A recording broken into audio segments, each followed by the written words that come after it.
Olá pessoal, estamos aqui para mais um Pod Fé, o podcast do NEPFEEGO.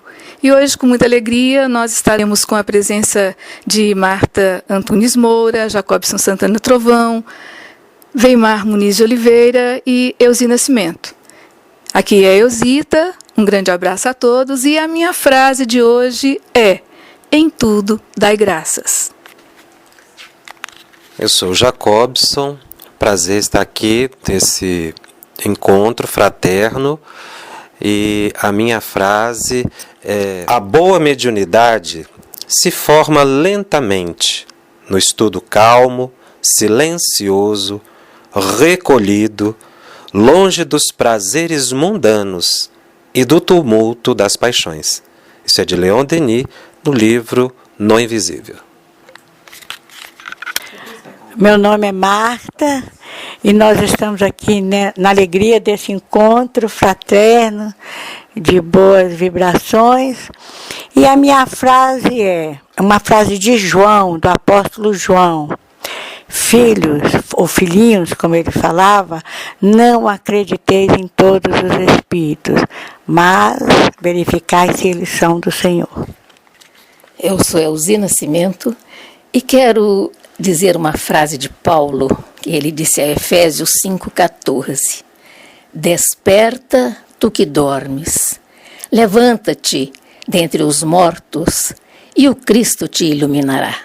Bom, Weimar Muniz de Oliveira, companheiro de doutrina, e eu fico feliz em participar desse encontro, e considerando que se trata de um tema de grande expressão, que é a mediunidade, eu diria o seguinte: a mediunidade só é válida, importante e benéfica, conforme diz Chico Xavier, a mediunidade sempre com Jesus. Mais ou menos essa expressão.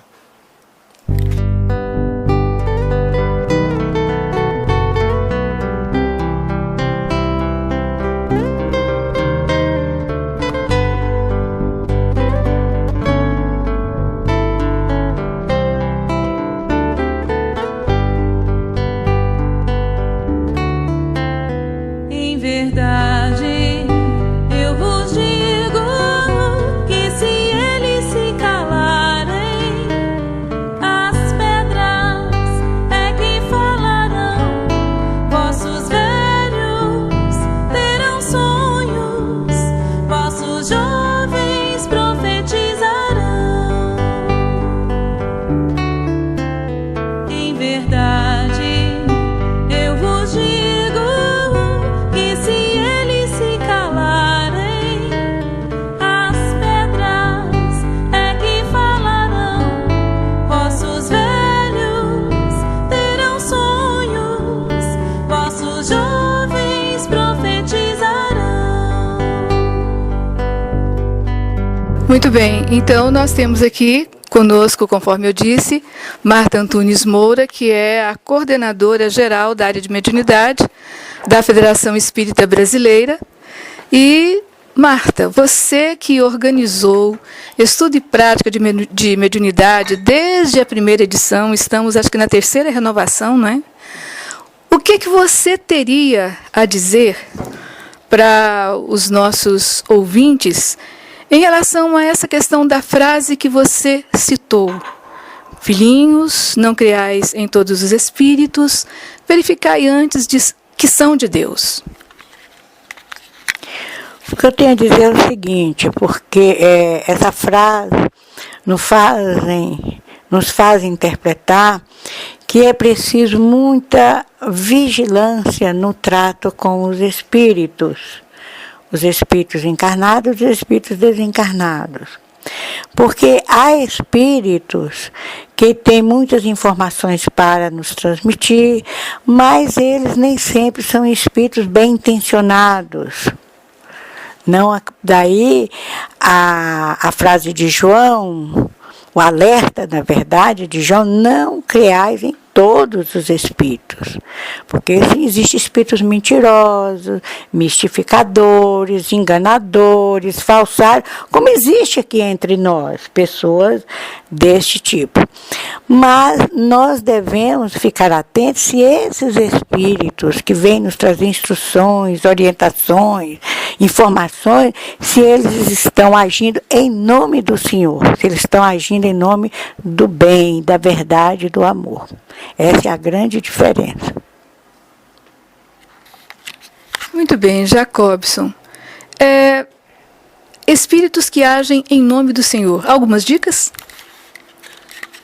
Existem muitas dicas, inclusive o livro dos médiuns está repleto de orientações para que possamos identificar adequadamente os espíritos, o bom senso, o estudo, a isenção de sentimentos para se analisar uma mensagem, para que a nossa emoção positiva ou negativa não interfira na busca da essência espiritual da mensagem que se recebe, evitar que se fique excessivamente empolgado com o nome de uma entidade que normalmente se respeita, bastante conhecido, assim também como não desmerecer uma mensagem e que às vezes vem com um vocabulário mais modesto, mas que as ideias representam um nível de espiritualidade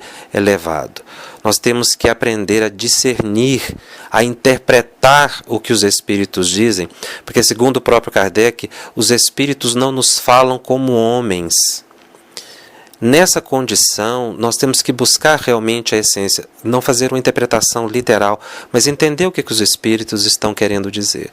E aí o intérprete, aquele que vai buscar a maior compreensão da análise, deve ter uma sólida fundamentação doutrinária, deve conhecer bastante Allan Kardec, conhecer as obras que lhe complementaram. Nós podemos referir as de Chico Xavier, Ivone Pereira e outros grandes médiuns, autores encarnados também que auxiliam nessa interpretação. Porque assim, com uma visão mais ampla, a pessoa vai ter condições de identificar a natureza da mensagem que está em mãos. Marta, nessa questão do dom, do discernimento, que o apóstolo Paulo registra quando ele trabalha a variedade de dons, o que você aconselha ao médium iniciante para trabalhar nele mesmo essa questão do dom do discernimento, ou isso seria uma faculdade específica para pessoas com esse potencial específico? Aliás, na Bíblia de Jerusalém, a tradução não utiliza a palavra dom, que particularmente eu acho mais interessante assim, essa tradução do que contida na Bíblia de Jerusalém. Chama carismas, porque o dom é uma palavra que ela caiu assim, ela passou a ter apresentar uma característica, uma conceituação de algo que foi concedido, que não foi um trabalho da criatura, que não envolveu um esforço da criatura para adquirir. Num sentido bem mais amplo, quando a gente fala dom, tudo que nós temos foi Deus que nos concedeu. Aí está certo.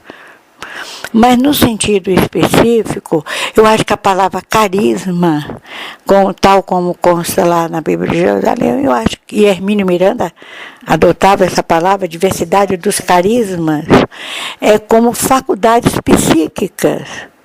Entre as faculdades psíquicas, nós temos a mediunidade. A mediunidade, ela é um dom porque foi o Pai Celestial, o Criador, que nos concedeu, ao nos fabricar, no nosso psiquismo, foi elaborado com essa possibilidade de comunicação com os espíritos, de manter intercâmbio mental com os espíritos, encarnados com encarnados, encarnados com desencarnados e desencarnados com desencarnados. É uma comunicação universal através do psiquismo humano. Então, nesse aspecto, como uma qualidade, como uma aquisição, como uma faculdade do espírito, ela se manifesta independentemente do plano onde esse espírito se encontra. Se ele está encarnado, vai se manifestar aqui. Se está desencarnado, essa faculdade continua, porque é uma faculdade do espírito. Mas como qualquer faculdade humana, ela precisa evoluir, precisa ser trabalhada, precisa ser ampliada, ser exercitada. E na nossa caminhada evolutiva, muitas vezes, nós nos transviamos porque usamos mal as nossas faculdades. Por exemplo, uma faculdade preciosa do ser humano é a capacidade de discernimento, a capacidade de escolha pelo uso do livre-arbítrio. Quantas reencarnações nós já tivemos de reparação devido às más escolhas, ao uso indevido do livre-arbítrio? A mesma coisa com a mediunidade, ou em outras faculdades psíquicas e outras faculdades do espírito imortal. São faculdades que elas são exercitadas no plano físico, no plano espiritual, antes, durante e após a encarnação, mas vai requerer um esforço, um trabalho porque tudo evolui, não só no ser humano de uma maneira global, mas também aquelas suas características individuais e as suas conquistas evolutivas. Então, nesse sentido, quando Paulo fala da diversidade de carismas ou da diversidade de dons, ele está mostrando que conforme a necessidade de trabalho, de melhoria daquele espírito, ele pode desenvolver ou ampliar um determinado tipo de dom, de faculdade mediúnica, por exemplo. Numa encarnação, o trabalho dele é vir para ele falar, usar da voz para transmitir a mensagem dos espíritos. Então, a mediunidade, psicofonia. Outros ele vai interpretar, são os interpretadores. Outros ele vai ver. Então, outro vai escrever, são os diferentes dons do espírito, mas veja bem, esses dons, esses carismas, são faculdades que nós utilizamos em determinados planos ou em determinados patamares, graus evolutivos, como uma força-tarefa, como uma força de trabalho. Chegará um momento que nós estaremos tão evoluídos que todos esses dons estarão amplamente evoluídos. Nós abraçaremos todas essas faculdades, porque nós já as experimentamos em diversas oportunidades. Então, aí quando se chega no aspecto da mediunidade de síntese, você não vai precisar mais de uma psicografia, pode até existir, ou de uma psicofonia, você vai ter a mediunidade, o dom completo, o carisma completo. Mas por hora a gente precisa dos que veem, dos que escrevem, dos que falam, de todas essas, dos que tocam instrumento musical, dos que compõem, dos que escrevem da literatura, que escrevem poesias, até que nós vamos chegar a um ponto que nós teremos todos esses dons sinteticamente no processo de síntese em nosso espírito.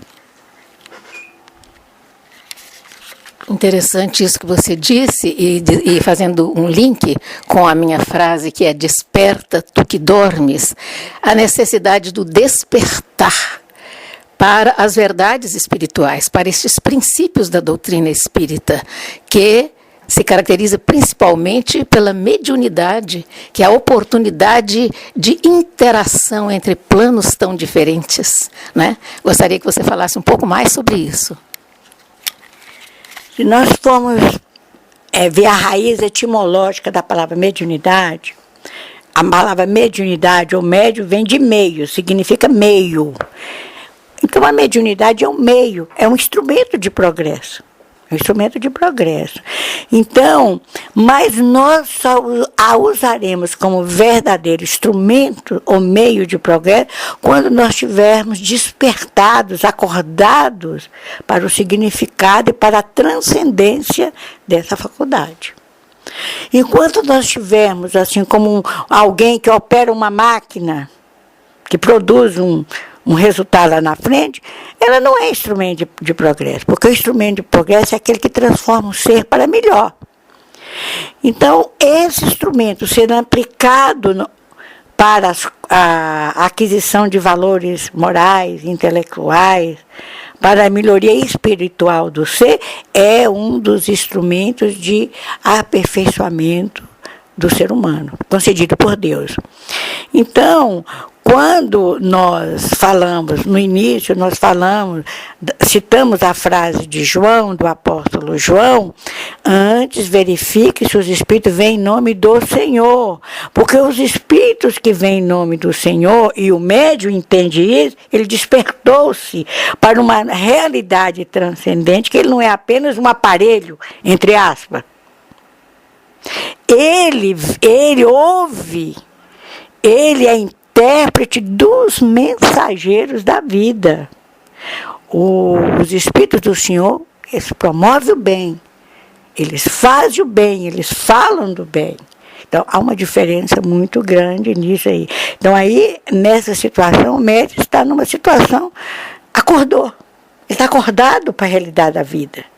Que não é um momento ali para ele publicar um livro, para ele receber os louros da vida, mas uma forma de comunicar-se com o superior, com os superiores, para transcender a nossa própria existência. Então, isso aí é o despertar do espírito, para essa realidade transcendente, e a mediunidade é apenas um meio nesse processo todo. E esse meio de despertar, como é que ele toca? Eusita, nós vamos chegar a um ponto que vamos perceber que nós somos seres espirituais, dotados de uma mente mediúnica. Emmanuel, no livro Serra dos Médiuns, diz que o sentido mediúnico ele está ao lado, no mesmo nível que os demais sentidos que a alma se utiliza para o seu progresso, o seu desenvolvimento. Ou seja, Emmanuel coloca a mediunidade no mesmo nível de visão, de audição. É um sentido humano, da alma.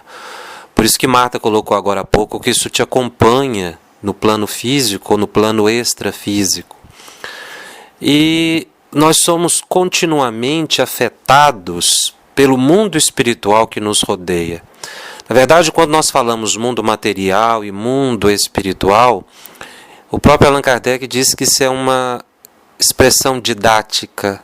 Não existe mundo material nem mundo espiritual, existe um mundo só, com dimensões. Nós estamos mergulhados no mundo espiritual como se estivéssemos vivendo num grande oceano.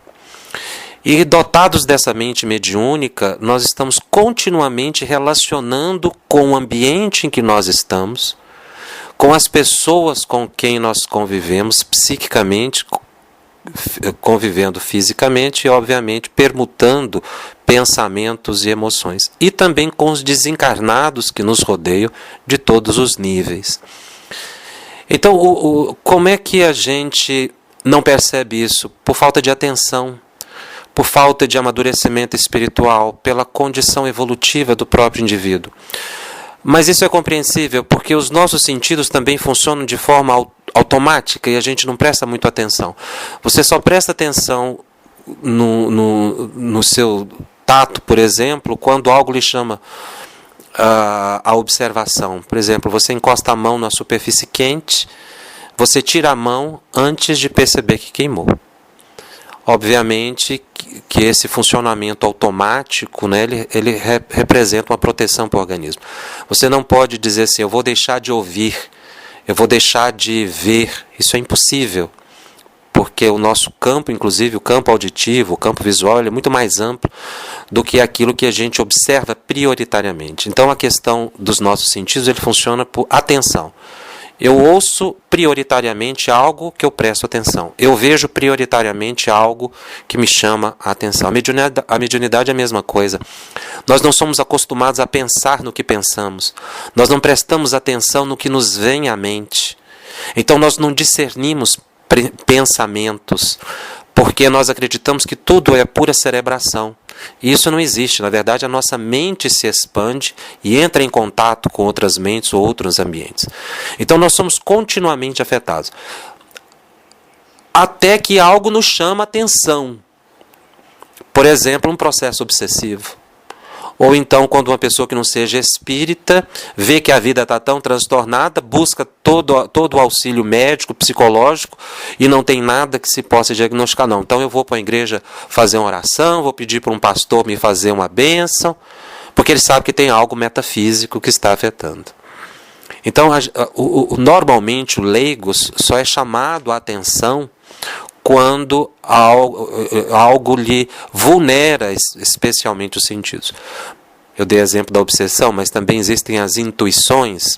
Pessoas, inclusive, que não são nem espíritas, técnicos, profissionais, muitas vezes trabalham essa questão da intuição por atenção, começam a prestar atenção no que lhes vem à mente de forma espontânea. São as intuições. A pessoa chega num lugar diz assim, nossa, mas eu já estive aqui. Ou então tem um insight, uma ideia para desenvolver um trabalho, determinada atividade.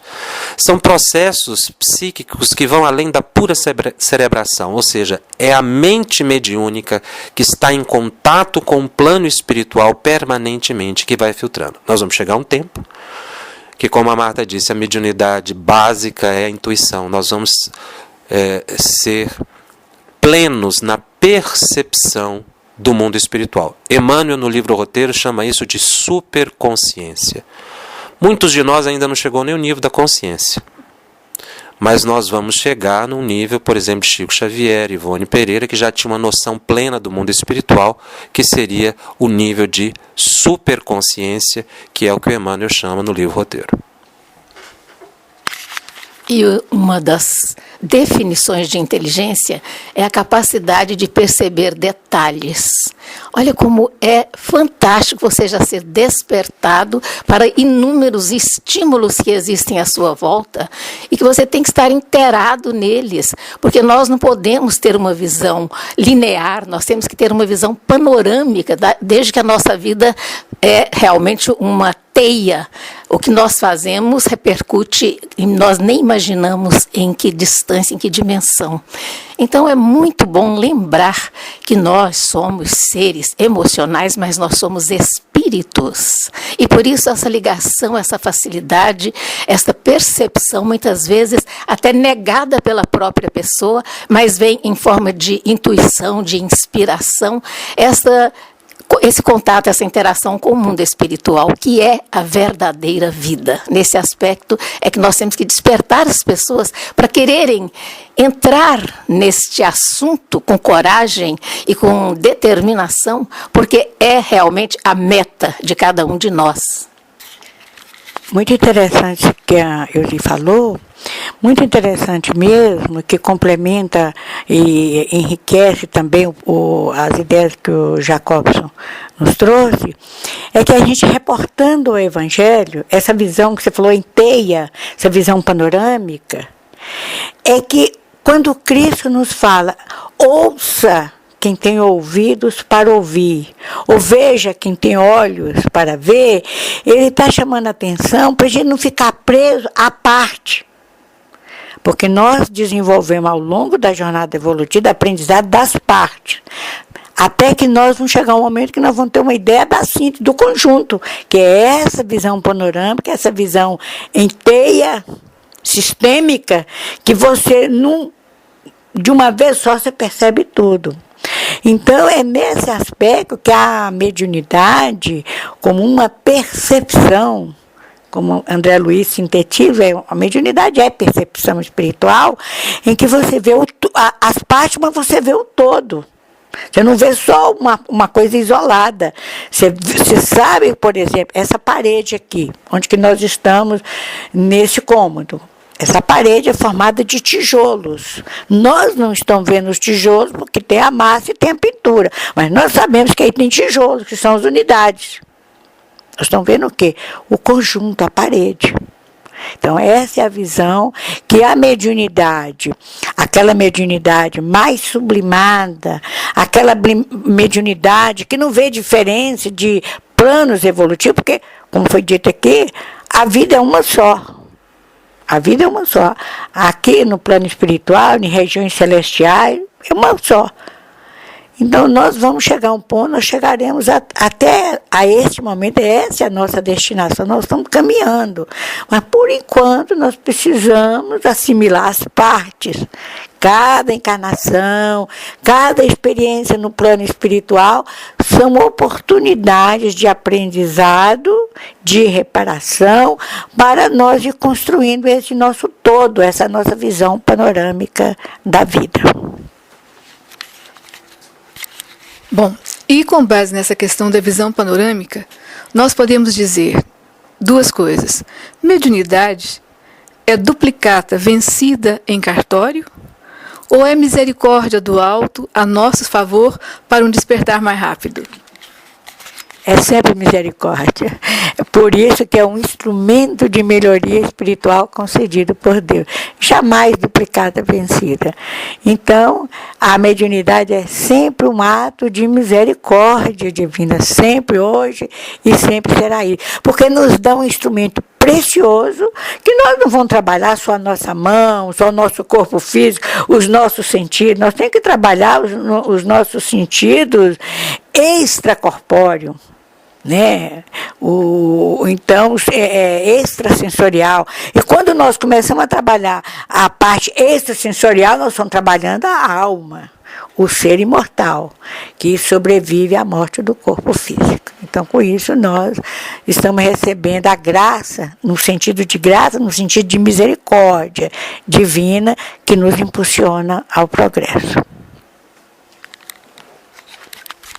Quando nós falamos de mediunidade, a gente ainda tem aquela visão ou a pura percepção de que estamos falando de fenômeno mediúnico. E Allan Kardec, na sua pesquisa, ele verificou que todas as pessoas são dotadas de mediunidade. A menor parte da população é que é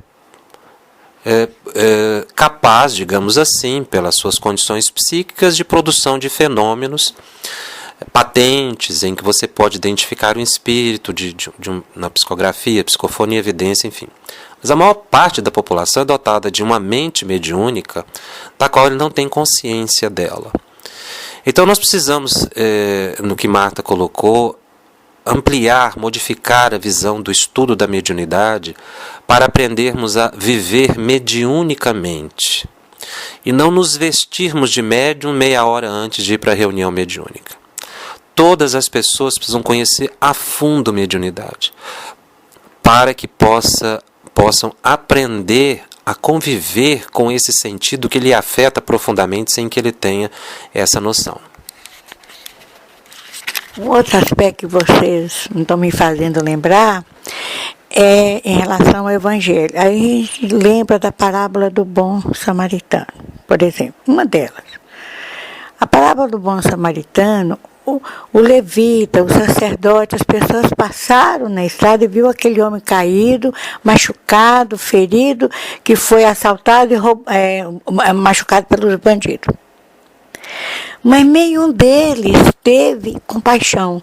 Voltando à questão que a mediunidade é sempre a misericórdia, a compaixão divina. Ele desenvolveu uma percepção que os outros não tiveram. Os outros podiam ser mais cultos. Eles não eram heréticos, porque o samaritano era considerado herético para o judaísmo ortodoxo. Ele podia ser o mais culto, era um mercador, mas ao ver aquela criatura, ele foi tocado pela percepção da misericórdia. Então você vê, fica claramente definido quem é o mais evoluído dessa história aí, em termos de evolução espiritual. Outra passagem do Evangelho, a do joio e do trigo. Quando os trabalhadores da vinha, os trabalhadores plantaram o trigo, a boa semente. O Evangelho, se quisermos simbolicamente traduzir. Porém, quando eles foram dormir à noite, veio o inimigo e plantou o joio. Então, o Senhor, foi plantado enquanto nós estávamos dormindo, foi plantado o joio. O que fazemos agora? Arrancamos? Não, agora não. Vamos esperar que os dois cresçam juntos e quando chegar no momento oportuno, vamos separar o joio do trigo e o joio será lançado ao fogo e o trigo será encaminhado ao celeiro. Em resumo, é essa a parábola ensinada. Quer dizer, veja bem, dormindo, no momento que estava dormindo, estava desatentos, estava preso ao aqui e agora.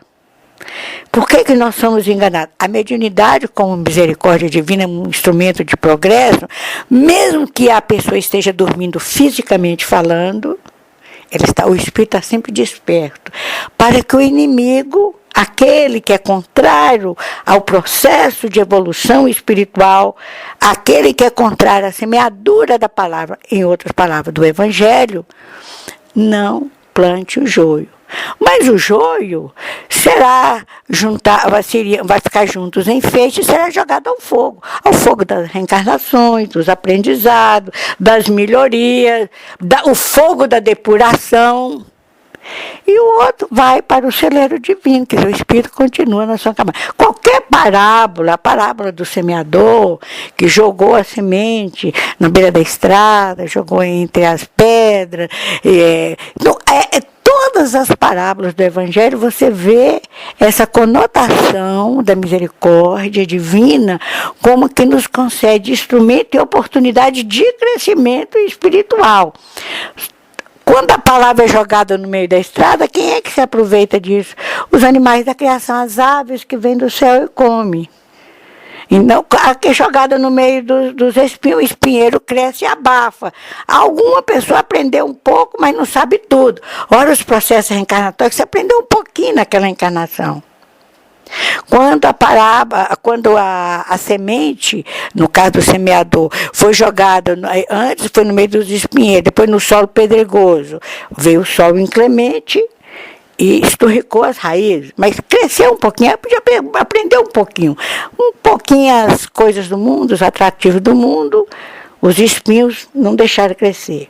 Depois veio o solo inclemente, que esturricou a raiz, queimou as raízes. Mas o sol queimou, mas a pessoa aprendeu pouco. Na outra oportunidade de crescimento espiritual, ele já vai ter condições de plantar num solo fértil, de produzir 10, de produzir 30, de produzir até 100. Então veja que é sempre a ação da misericórdia divina que confia em nós e espera por nós. Em que nós estamos sempre, e a mediunidade nos dá essa percepção, essas simples interpretações que nós fizemos aqui, bem básicas, que é através da percepção espiritual você consegue perceber essas diferentes colocações, que uma mesma palavra, o mesmo ensinamento traz essa dimensão transcendental, que é isso que nós falamos da mediunidade como uma visão transcendental desse instrumento de evolução. E a mediunidade como instrumento de evolução encontra um grande instrumento, ou um grande aparato, ou apoio no Evangelho de Nosso Senhor Jesus Cristo. O que é que o médium precisa fazer para despertar-se para essa realidade? Não apenas fenômeno, não apenas vozes, não apenas pancadaria, não apenas psicografias, mas o que na verdade, no fundo, a mediunidade está dizendo para aquele que é portador de uma faculdade ostensiva? É fazer o bem.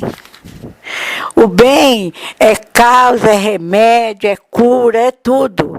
Uma certa ocasião, o Chico Xavier falou que a prática da caridade garantia a retaguarda dele. Quer dizer, as investidas dos maus espíritos, dos perseguidores, era mantida afastada por causa da prática da caridade. Então, o bem cria um campo de força tão positivo em volta da pessoa que somente assim a pessoa pode se neutralizar de qualquer tipo de influência. E aonde é que nós aprendemos a fazer o bem? Primeiro conhecendo o Evangelho e em seguida vivenciando os seus ensinamentos. Não tem outro caminho. Não tem outro caminho. Então, à medida que nós começamos a praticar todos aqueles ensinamentos que o Cristo nos transmitiu, todos eles, a humildade, o perdão, a renúncia, tudo, a fé, tudo, nós começamos a entrar num outro nível de crescimento espiritual, e ao fazer o bem, você nem precisa, a rigor, fazer o bem de você ter uma faculdade ostensiva. Porque o próprio bem já é uma faculdade ostensiva. Então você já é impulsionado por algo tão superior que você já está cercado por orientadores espirituais, por espíritos protetores. Você já está ouvindo a voz deles na intimidade do ser, sem que precise da mensagem escrita. Não que ela não seja importante, ela é importante, mas não precisa ouvir uma voz e transmitir. O espírito está falando aqui que eu tenho de cuidar de um abrigo de criança. Isso vai nascer espontaneamente, porque a pessoa está fazendo bem. Cada um vai ver qual é a sua necessidade. Então, é a prática do bem. A prática do bem. E agora, para você não ficar livre da situação, Elzita, eu vou fazer uma pergunta para você sobre a metodologia de Kardec e a mediunidade. Nós sabemos que Kardec nos ensina a pesquisar, a entender e a viver. Como que você explicaria isto à luz da mediunidade? Bom, aí nós podemos traçar a lógica de a mediunidade ser uma fatalidade evolutiva. Nós chegamos a um determinado ponto de nossa vivência ou de nossa fieira evolutiva em que a mediunidade, não somente como um instrumento de despertar espiritual, mas como, na verdade, uma rota de crescimento, como a Marta colocou, o Jacobson colocou. E a metodologia de Kardec aí? Simplesmente o manual de sobrevivência ante os perigos, ante os escolhos, porque o Livro dos Médiuns é um manual para o médium. Então, médium que se acha médium, que se percebe médium, não pode ser diferente. O manual do usuário é o Livro dos Médiuns. E não dá para fazer igual quando você compra um carro novo, você pega o manual, você sabe que existe, mas só consulta quando dá defeito. E, habitualmente, nós estamos fazendo isso dentro do nosso movimento espírita em relação a, entre aspas, carreira mediúnica. Só quando eu sinto o problema é que eu vou pesquisar para ver o que eu faço. Mas, na verdade, aí eu volto a pergunta para vocês, não é bem assim. Se nós temos um bom manual, como fazer uso dele? Nós temos primeiro que ter uma paciência muito grande, porque nós temos que persistir, espalhar a ideia, divulgar a ideia, fazer marketing, fazer tudo para que o espírito conheça esse manual. Que realmente a pessoa sair, começar a exercer a prática mediúnica dentro de um grupo mediúnico ou a sós, sem ter uma orientação segura, é muito arriscado. O próprio codificador fala isso. É como se uma pessoa que não entendesse nada de substâncias químicas, de reações químicas, fosse lidar com isso.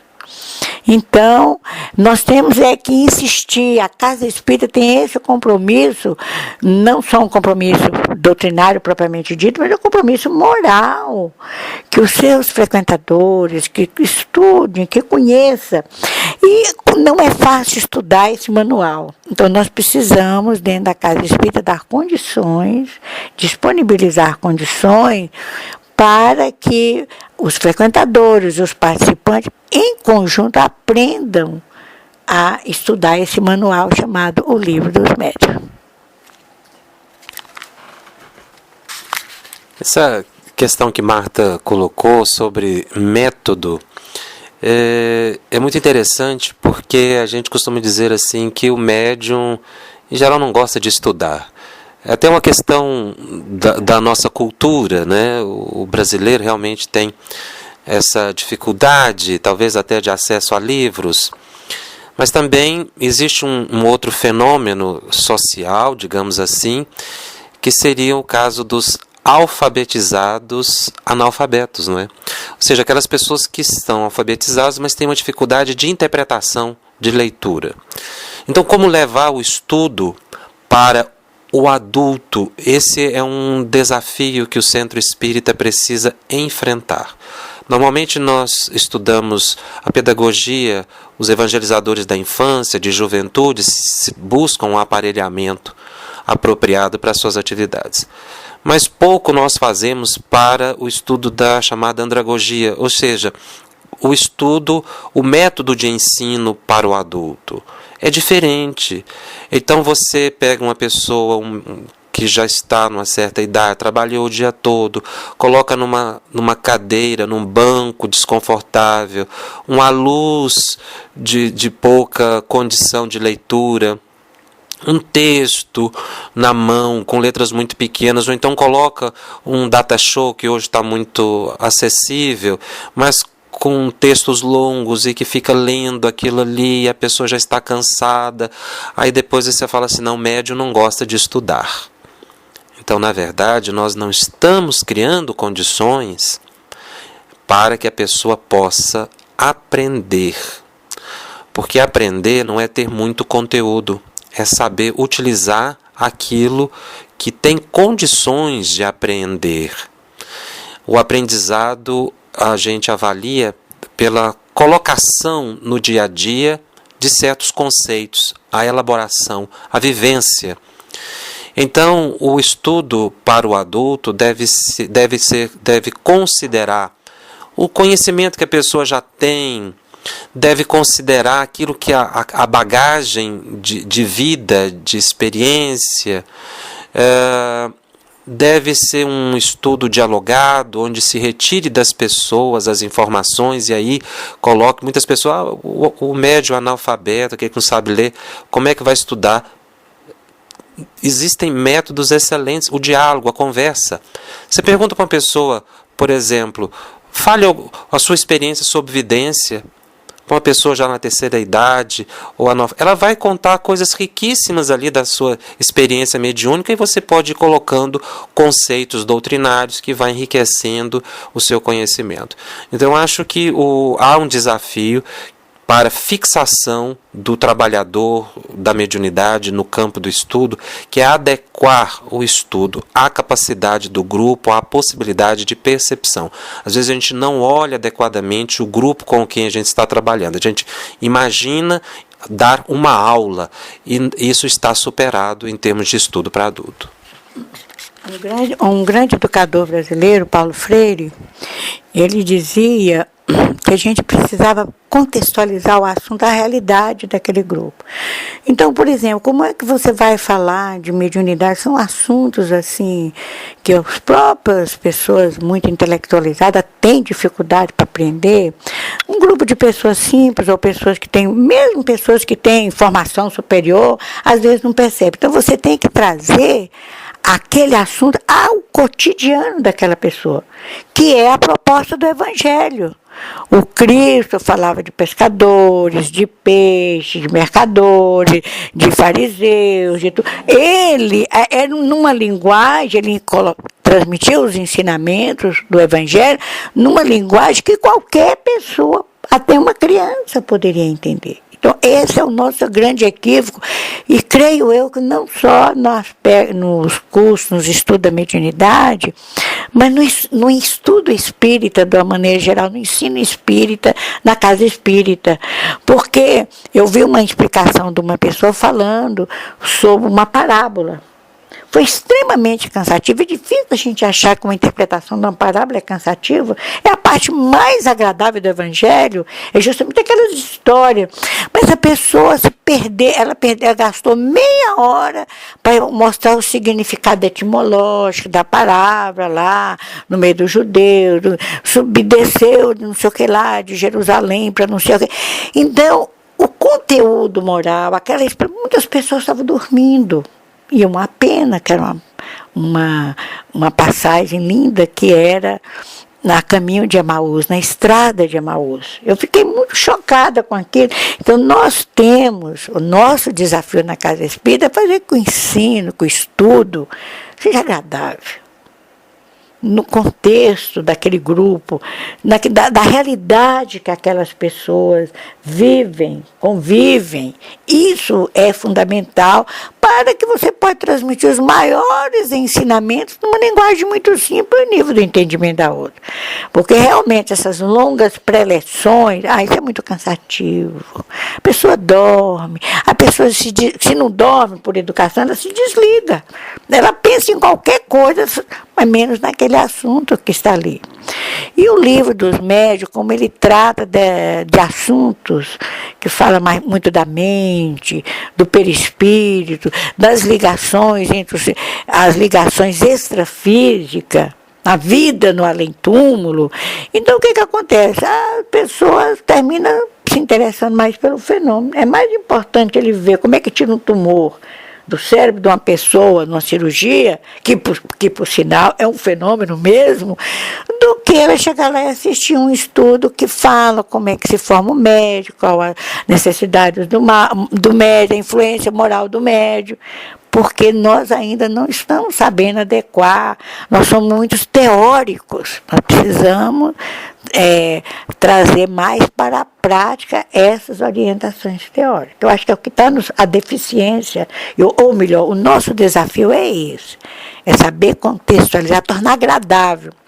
E um outro ponto que também o Paulo Freire e Kardec chamou atenção, e Pestalozzi chamou atenção, é as diferenças individuais.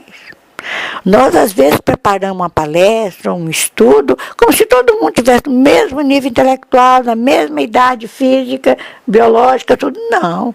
Nós temos que ver as diferenças culturais, as diferenças individuais. E um terceiro ponto, finalmente, que o nosso encontro seja de fato um encontro, as nossas reuniões de estudo sejam um momento de encontro, de confraternização, de alegria, a despeito da seriedade dos assuntos que seremos tratados ali. Então, que a gente ficar naquela coisa muito longe, muito distante da pessoa, vamos continuar repetindo experiências negativas. O aprendizado não se faz. Vamos embora, porque... Muito bem, infelizmente o nosso tempo chegou ao final. Nós queremos agradecer a presença de Marta Antunes Moura, que é a responsável geral, a coordenadora geral da área de mediunidade da Federação Espírita Brasileira para o Brasil, e o assessor a nível nacional, Jacobson Santana Trovão, e passaríamos a vocês para as despedidas com os nossos profundos agradecimentos. Nós é que agradecemos muito, nós nos sentimos muito honrados por essa oportunidade, e falar da mediunidade é algo assim tão bom. Falar do Espiritismo, do Evangelho, é tudo muito bom. Então foi uma feliz oportunidade para nós. Faço minhas palavras de Marta, agradecemos imensamente a oportunidade. Agradeço a sua atenção, até uma próxima vez, e não esqueçamos, vamos desenvolver as asas da sabedoria e do amor. Então, está aí para vocês mais um Pod Fé, o podcast do NEP FEEGO, e a gente termina, como diz a Angélica, hoje com um caloroso beijo com café e chocolate.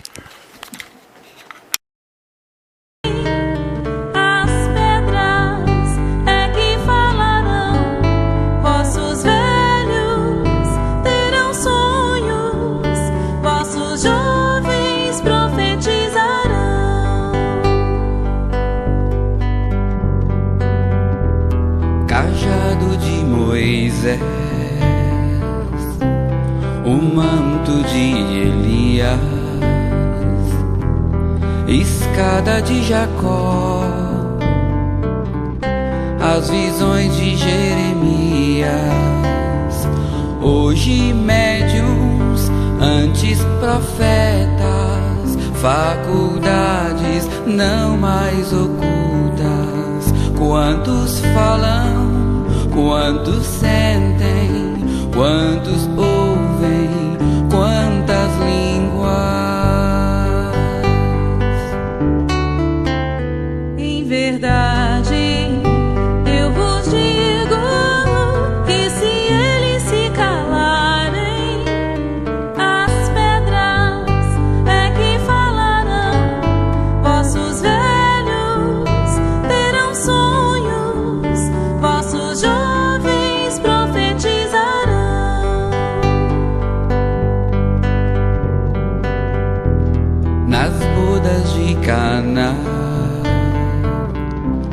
na cura das feridas, na transfiguração, nos dando a água viva, sempre mestre, sempre profeta. Ser divino, ser por guia. Quantos calam, quantos sentem, quantos